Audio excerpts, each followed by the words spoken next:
នៅក្នុងបណ្ដាញ network ប្រសិនបើនៅពេលដែលយើងជួញ network ចេញពី device របស់យើងទៅកាន់network ណាមួយអញ្ចឹងណានៅពេលដែលយើងទៅកាន់ហាងកាហ្វេនៅពេលដែលយើងចូលទៅកន្លែងធ្វើការនៅពេលដែលយើងទៅណាក៏ដោយdevice របស់យើងគឺតែងតែទទួលបាន IP address មួយបាទអញ្ចឹងការដែលយើងទទួលបាន IP ហ្នឹងគឺទទួលបានពី DHCP server បាទហើយ DHCP server នេះគឺអាចផ្ដល់ដោយ router ប្រភេទអីក៏ដោយក៏មានជា DHCP server នៅក្នុងនឹងដែរបាទដោយឡែក server operating system ក៏អាចមានលទ្ធភាពផ្ដល់ IP address ទៅឲ្យ end device ដូចគ្នាដែល join network ហើយស្នើសុំ IP ហ្នឹងបាទអញ្ចឹងមិនថា operating system ហ្នឹងគឺជាប្រភេទ Linux ឬក៏ជាប្រភេទ Windows ទេឲ្យតែជាពពួក server អាចមានលទ្ធភាពផ្ដល់ IP address ទៅឲ្យ end device ហ្នឹងបានដែលយើងហៅថា DHCP server បាទអញ្ចឹងនៅក្នុងនេះដែរបាទ Ubuntu server របស់យើងនេះក៏អាចមានលទ្ធភាពធ្វើ DHCP server ដែរបាទអញ្ចឹងខ្ញុំសូមធ្វើការបង្ហាញអំពីរបៀបនៃការបង្កើតនិង configure បាទ install និង configure DHCP server នៅលើ Ubuntu server បាទអូខេអញ្ចឹងជាដំបូងខ្ញុំសូមធ្វើការ login បាទធ្វើការ login ជា account root បាទ password របស់ខ្ញុំគឺ1 2 3 4 5បាទអូខេ1 2 3 4 5បាទខ្ញុំ run នៅលើ VMware ទេបាទ Ubuntu របស់ខ្ញុំនេះបាទ run នៅលើ VMware បាទ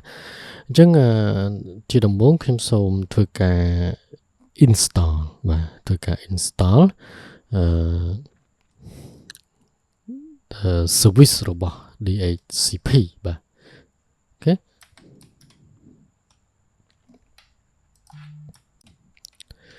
បាទអញ្ចឹងនៅពេលដែលយើងត្រូវការ install បាទអញ្ចឹងសូម verify ជាមុនសិនថាតើយើងមាន internet connection ឬក៏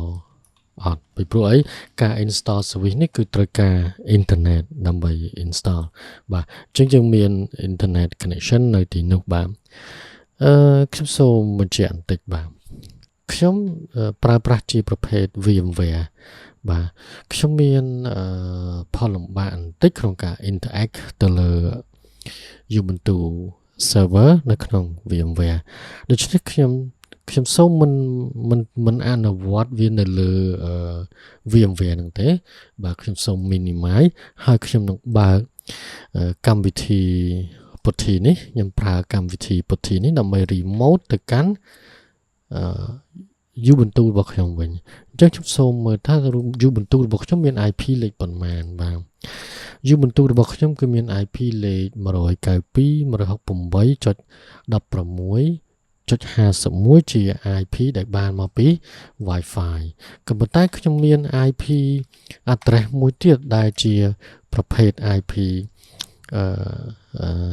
loopback បាទ IP loopback នេះជា IP ដែលបានមកពី Wi-Fi បាទអញ្ចឹងការដែលខ្ញុំបង្ហាញជា IPA នេះគឺមើលអត់សូវច្បាស់បាទអញ្ចឹងខ្ញុំសូមបង្ហាញអំពី command មួយទៀតដើម្បីត្រួតពិនិត្យ IP address របស់យើងនៅក្នុង Linux គឺ ifconfig បាទ ifconfig បាទ ENS 33និង ENS 37គឺជា network adapter របស់ Linux ខ្ញុំអញ្ចឹង Linux របស់ខ្ញុំគឺមាន IP 192.168.14.11 នេះគឺជា IP address fix មួយដែលខ្ញុំបាន assign និង point ទៅកាន់ loopback adapter ហើយ adapter ENS 37ខ្ញុំ point ទៅកាន់ Wi-Fi នេះគឺជា IP address ដែលទទួលបានមកពី Wi-Fi របស់ខ្ញុំដែលខ្ញុំប្រើប្រាស់ computer Windows របស់ខ្ញុំនេះគឺ connect ទៅកាន់ Wi-Fi ដែរបាទអញ្ចឹងអ្វីដែលខ្ញុំប្រើប្រាស់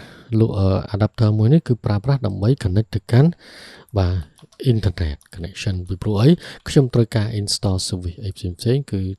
ពឹងទៅលើ internet នេះឯងបាទដូច្នេះចឹងខ្ញុំសូមយក IP នេះ 192.168.14.11 គឺជា goal បាទអញ្ចឹងខ្ញុំសូមធ្វើការ remote ទៅកាន់ IP 192.168.14.11 បាទដូចវីដេអូមុនដែលខ្ញុំធ្វើជា SSH service នៅក្នុង Ubuntu បាទដែលខ្ញុំបានធ្វើវីដេអូមុនហ្នឹងដូចក៏ដូចជា share folder បាទគឺខ្ញុំ base ទៅលើ IP នេះព្រោះ IP នេះគឺជា IP server របស់ខ្ញុំតែម្ដងបាទអញ្ចឹងខ្ញុំចុចលើ SSH នេះហើយខ្ញុំចុច open បាទអូខេហើយខ្ញុំអាច log in ទៅកាន់ line node របស់ខ្ញុំបានណាអូខេអ្នកទាំងឃើញកន្លែងនេះ log in ខ្ញុំ log in ជា user root បាទ password 12345បាទនេះគឺជា password root របស់ខ្ញុំបាទអក្សរវារៀងតូចបាទខ្ញុំឃើញថាដូចអក្សរវារៀងតូចអញ្ចឹងខ្ញុំចង់ពង្រីកអក្សរឲ្យវារៀងធំបន្តិចបាទអញ្ចឹងចូលទៅ setting បន្តិចមើលបាទ setting បាទ change setting ដូចជាកន្លែងនេះបាទណានេះកន្លែងនេះ appearance font តែ10ទេអញ្ចឹងខ្ញុំ change ទៅជា font 14ចុះឲ្យវាធំបាទងាយស្រួលក្នុងការមើលបាទចូលទៅ session login បាទឬក៏កន្លែងណាបាទ session default save បាទ apply បាទនេះគឺជាបាទពុទ្ធិរៀងអក្សរវាងបានឃើញធំជាងមិញបាទក្រនបាទអូខេឥឡូវយើងបាន line node របស់យើងណាបាទឥឡូវយើងចាប់ផ្ដើម install DHCP service បាទដើម្បី install DHCP service យើងត្រូវប្រើ command apt install ហើយនឹងឈ្មោះ packet បាទ packet របស់ DHCP គឺ isc-dhcp server បាទយើង install ពី internet បាទអូខេវានឹងធ្វើការ install ពី internet បាទអូខេអញ្ចឹងវាចាប់ផ្ដើម install វា install រួចហើយបាទ install រួចហើយបាទអញ្ចឹងបន្ទាប់ពី install service របស់ DHCP រួចហើយយើងត្រូវចូលទៅ modify file របស់ DHCP ដើម្បី modify ទៅលើ DHCP configuration file យើងប្រើ VI editor បាទប្រើ VI editor vi/etc បាទរាល់ configuration គឺនៅក្នុង /etc ទាំងអស់បាទ DHCP DHCPD បាទ .con បាទ .con បាទនេះជា file configuration របស់ DHCP បាទដោយសារយើងប្រើប្រាស់ VI editor អញ្ចឹងដើម្បីយើងអាច modify file នឹងបានយើង press I នៅលើ keyboard បាទយើង press I នៅលើ keyboard មកយើងអាចសរសេរអក្សរបានណាបាទអូខេអញ្ចឹងនៅក្នុង file នេះអ្នកទាំងអស់នេះសូមធ្វើការកែ file មួយចំនួនបាទទី1កន្លែង authoritative នេះប្រសិនបើអ្នកទាំងអស់គ្នាឃើញ comment បែបនេះសូម uncomment វាចេញដើម្បីឲ្យ authoritative នេះវា enable ហើយនៅកន្លែង option domain name នេះសូមធ្វើការកែទៅជា domain របស់ខ្លួនឯងខ្ញុំសូមដាក់ថា bunta.com គឺជា domain របស់ខ្ញុំទៅចុះបាទហើយ SVR នេះគឺជាឈ្មោះ server អញ្ចឹង server របស់ខ្ញុំដាក់ថាឈ្មោះ server line node របស់ខ្ញុំនេះនៅពេលដែលខ្ញុំ install ដំបូងកន្លែង host name គឺខ្ញុំដាក់ឈ្មោះថា server អញ្ចឹង server.bunta .com នេះគឺជា domain របស់ខ្ញុំដែលខ្ញុំ plan នឹងធ្វើនៅពេលបន្ទាប់ទៀតបាទអញ្ចឹងចំណុចទី1សូមធ្វើការផ្លាស់ប្ដូរកន្លែង domain name ទាំងពីរឡើងហើយនឹងបាទ uncomment កន្លែង authoritative នឹងរំកិលចុះទៅខាងក្រោមបំផុតបាទរំកិលចុះទៅខាងក្រោមបំផុតបាទដើម្បីសរសេរscope នៃ IP address ដែលយើងនឹងផ្ដល់ទៅឲ្យ client ឬក៏ end device របស់យើងដែលអាចថាយើងផ្ដល់ IP ទៅឲ្យ client របស់យើងចាប់ពីលេខណាដល់លេខណាអញ្ចឹងហ្នឹងគឺ DHCP scope បាទជាដំបូងយើងសរសេរ subnet របស់យើងបាទ subnet របស់យើងគឺ192 sorry subnet របស់យើងគឺ192.168បាទចុច sorry ទៅណាបាត់ហើយអ្នកបាទសុំតិចបាទខ្ញុំសុំពុំខ្ញុំចុចអីទៅវាទៅណាណៃបាទបាទអញ្ចឹងខ្ញុំសុំចាក់ចេញដោយមិនបាន save បាទខ្ញុំសុំចាក់ចេញ file ហ្នឹងដោយអត់ save ទេហើយខ្ញុំចូល file ហ្នឹងត្រឡប់ទៅវិញ modify វាឡើងវិញដោយសារ error keyboard បាទដូច្នេះសូមរំកិលទៅខាងលើបាទកន្លែងនេះ authoritative ហើយ domain name buntha.com បាទ buntha.com បាទកន្លែងនេះ server បាទ .buntha.com បាទ sorry .buntha.com បាទអូខេ authoritative នឹងរំកិលចុះទៅខាងក្រោមគេបំផុតយើងសរសេរ scope បាទយើងសរសេរ scope របស់យើងបាទសរសេរ subnet បាទ 192.168.14.0/24 ណា/24យើងអត់សរសេរ /24 ទេយើងសរសេរ net បាទ net mask គឺ subnet mask របស់យើង255.255.255.0 បាទ0អូខេហើយយើងបើកសញ្ញានេះមួយបាទបើកសញ្ញានេះមួយថាណែ subnet mask network របស់យើងណាមានលេខប៉ុណ្ណេះ subnet mask របស់យើងប៉ុណ្ណេះបាទអូខេដូច្នេះខ្ញុំសូមដាក់នេះចូលទៅក្នុងនេះស្រួលក្នុងការចំណាំបាទ option router 192.168.14.1 អ្វីទៅគឺជា option router គឺជា gateway ដែល end device របស់យើងត្រូវការ access ទៅកាន់ internet អញ្ចឹងមានន័យថាប្រសិនបើយើងនៅក្នុង network របស់យើងមាន router IP លេខប្រមាណគឺបំពេញនៅកន្លែងនេះបាទបំពេញនៅកន្លែងនេះបាទហើយ complete សញ្ញាក្បៀសហ្នឹងបាទបាទអញ្ចឹង router របស់យើងគឺមាន IP 192.168.14.1 ហ្នឹងគឺជា gateway របស់ network យ៉ាងបាទបន្តមកទៀតបាទ option បាទ subnet mask បាទ subnet mask របស់យើងគឺ 255.255.0 បាទsubnet mask របស់យើងដែលយើងនឹងផ្ដល់ទៅឲ្យ client គឺ255.255.255.0 ដែលជា subnet mask របស់ class C/24 ហ្នឹងបាទបន្តមកទៀតយើងផ្ដល់ជា DNS server ធម្មតានៅពេលដែលយើងយក device របស់យើងទៅjoin ជាមួយនឹង network ណាមួយយើងតែងទទួលបាន IP address subnet mask gateway និង DNS IP អញ្ចឹងយើងមាន subnet mask ហើយយើងមាន gateway ហើយ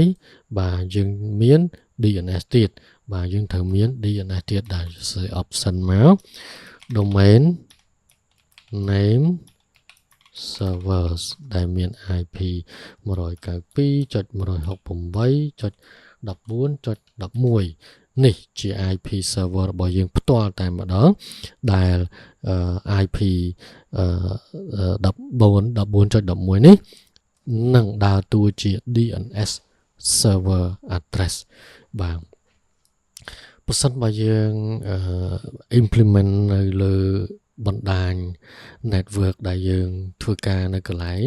គឺយើងអាចមានជា DNS server local គឺយើងអាច assign IP របស់ server local ដូចគ្នាក៏ប៉ុន្តែប្រសិនបើយើងមិនមាន DNS server local ទេយើងអាចដាក់ថាដាក់ DNS របស់ Google បានគឺ 8.8.8 ហ្នឹង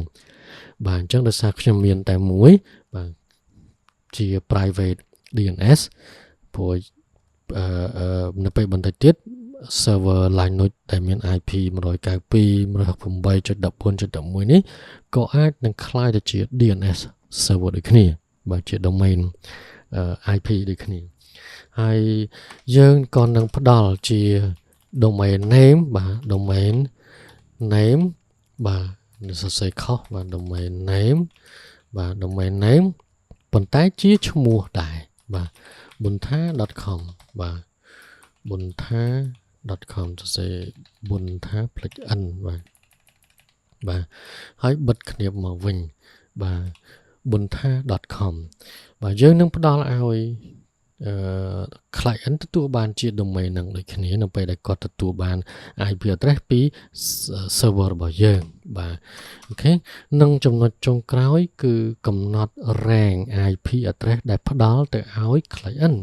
បាទអញ្ចឹង rank ដែលផ្ដល់ទៅឲ្យ client មានចាប់ពីលេខណារហូតដល់លេខណា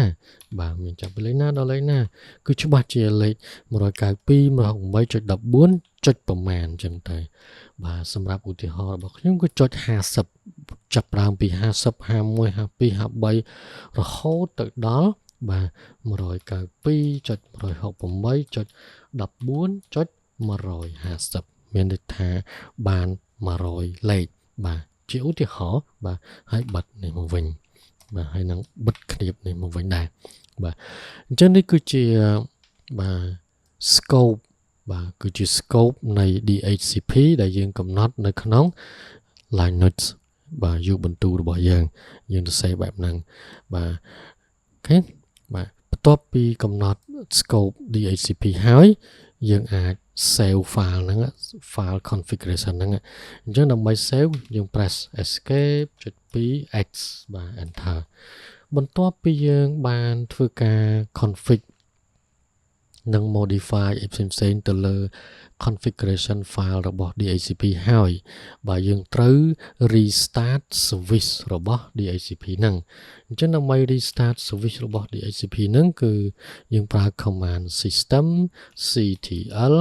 បាទ restart បាទ isc DHCP server បាទយើង restart អញ្ចឹង after restart យើងចង់មើល status តើ DHCP ដែលយើង install មិញយើង configure មិញវា up and running ឬក៏អត់បាទអញ្ចឹងវា up and running ឬក៏អត់យើងវាយ command status check មើលបាទនេះ active and running អញ្ចឹងវាច្បាស់ជាដំណើរការបាទវាដំណើរការអូខេអញ្ចឹងយើងសាកល្បងថានេះតើបាទ DHCP ដែលយើងកំពុងតែ active and running នេះបាទតើយើងកំពុងតែបាទactive នេះអាចផ្ដល់ IP address ទៅឲ្យ client បានឬក៏យ៉ាងណាបាទក៏ប៉ុន្តែនៅក្នុង file configuration នេះវាប្រាប់ថាin your DHCPD.conf file for the network segment to which is interface ENS37 ក៏ attach ដែរយើងមាន interface ចំនួន2បាទ IP បាទ IF config យើងមាន interface ចំនួន2ឯណោះបាទអញ្ចឹងខ្ញុំចង់សួរថាតើ interface មួយណាដែលនឹងផ្ដល់ IP address ទៅឲ្យ client នោះបើយើងបាន mention ទៅលើ network មួយនេះហើយបាទអញ្ចឹង network មួយនឹង subnet មួយនឹងវាមានជា DHCP ហើយបាទ subnet មួយនេះអត់មានទេយើងអត់បាន mention ទេបាទឥឡូវយើងចូលទៅកាន់ loopback adapter របស់យើងបាទនៅក្នុង Windows យើងចូលទៅកាន់ ncpa.cpl បាទហើយចុច OK មកយើងបើក loopback adapter របស់យើងពីព្រោះអីadapter ENS33 នេះគឺយើង link ទៅកាន់ loopback adapter បាទនេះជា loopback adapter របស់ខ្ញុំបាទអញ្ចឹងខ្ញុំបាន assign IP ដោយខ្លួនឯងទេ static ទេបាទ assign static អញ្ចេះទេអញ្ចឹងយើងចង់សាកល្បង obtain មើលថាតើវាទទួលបាន IP ពី DHCP ឬក៏យ៉ាងណាបាទចុច OK ចុច OK បាទអូខេឥឡូវចាំមើលបាទវាទទួលបាន IP ពី server នេះឬក៏អត់បាទអញ្ចឹងចុច right click status detail បាទនេះបាទយើងទទួលបាន IP 192.168.14.50 ព្រមយើង command យើងកំណត់ scope ហើយថា IP address ដែលផ្ដល់ទៅឲ្យ client គឺចាប់ពីលេខ50ទៅអញ្ចឹងវាផ្ដល់ IP ផ្ដល់ subnet mask ផ្ដល់ default gateway គឺ router និង DNS បាទ DNS ហើយ DHCP អ្នកណាជាអ្នកឲ្យនេះ IP DHCP server នេះ router server មួយនេះជាអ្នកផ្ដល់ IP មកឲ្យ computer មួយហ្នឹងហើយនេះគឺឈ្មោះ domain bunta.com អញ្ចឹងទៅបាទអញ្ចឹងបើសិនបើយើងចង់មើលនៅលើ command prompt របស់ computer យើ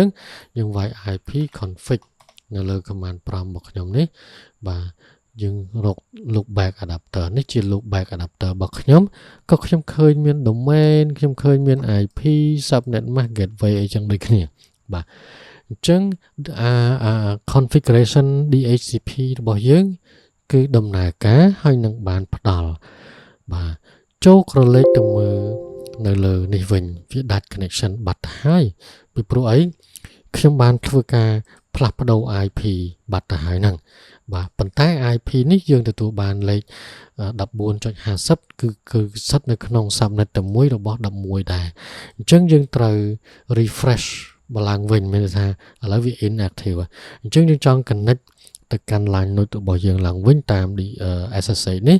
យើងគ្រាន់តែ mouse ស្ដាំកន្លែងនេះមកហើយយើងយក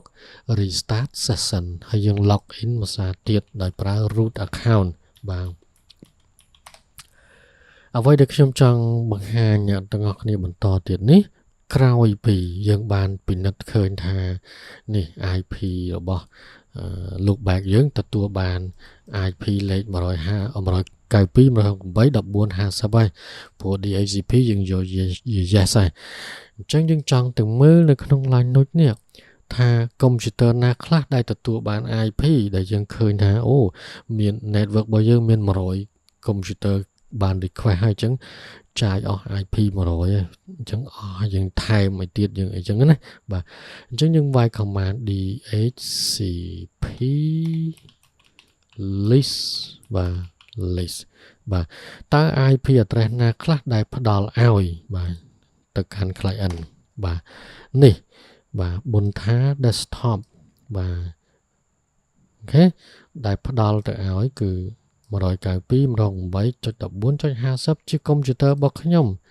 ដែលទទួលបានអញ្ចឹងបើសិនបើយើងមាន computer ច្រើនទៀតវានឹង list មកនៅក្នុងតារាងនេះហើយនៅពេលដែលយើងវាយ command DHCP list បាទអញ្ចឹង computer ណាខ្លះមាន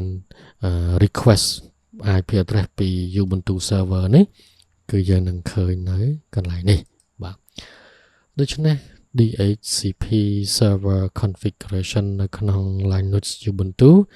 បាទដែលខ្ញុំធ្វើការបង្ហាញអំបញ្ញមិញនេះបាទដំណើរការរួចរាល់ចប់សពគ្រប់បាទតាំងពីយើង install តាំងពីយើង configuration restart service អីផ្សេងៗបាទរហូតដល់ទទួល IP address vàនៅលើ client ទទួលបាន IP មួយចេញពី server បាទអូខេចឹងសម្រាប់វីដេអូមួយនេះបាទខ្ញុំសូមធ្វើការបញ្ចប់ប៉ុណ្នេះបាទសូមអរគុណ